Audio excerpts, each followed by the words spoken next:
કારે ઉડાડતા delivery boy ફૂટબોલની જેમ હવામાં ફંગોળાયો. સુરતમાં બે મોપેડ વચ્ચે ભયંકર અકસ્માત. મોપેડ ચાલક જમીન પર પટકાતા જ બેભાન થયો. સુરતના મોટા વિસ્તારમાં હૃદય કંપાવી દે તેવા અકસ્માતના દ્રશ્યો સામે આવ્યા છે. એક ફૂડ ડિલિવરી બોય અને કાર વચ્ચે થયેલી જોરદાર ટક્કરમાં ડિલિવરી બોય હવામાં 10 ફૂટ જેટલો દૂર ફંગોળાયો. આ સમગ્ર ઘટના સીસીટીવી કેમેરામાં કેદ થઈ, જેના ફૂટેજ જોઈને પડવાળ માટે કોઈના પણ હૃદયના ધબકારા વધી જાય તેમ છે. હાલ આ વિડીયો સોશિયલ મીડિયામાં ખૂબ વાયરલ થઈ રહ્યો છે. આ અકસ્માતની ઘટના 27 ડિસેમ્બર 2025ના રોજ મોટા વરાછા વિસ્તારમાં આવેલ શ્યામ શિખર રેસિડેન્સી સામે બની હતી.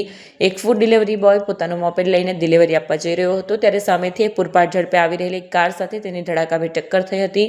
આશરે ડિલિવરી બોય 10 ફૂટ દૂર જઈને રોડ પર પટકાયો. અકસ્માતને પગલે આસપાસના લોકો દોડી આવ્યા. અકસ્માતમાં યુવકનો ચમત્કારિક બચાવ થયો.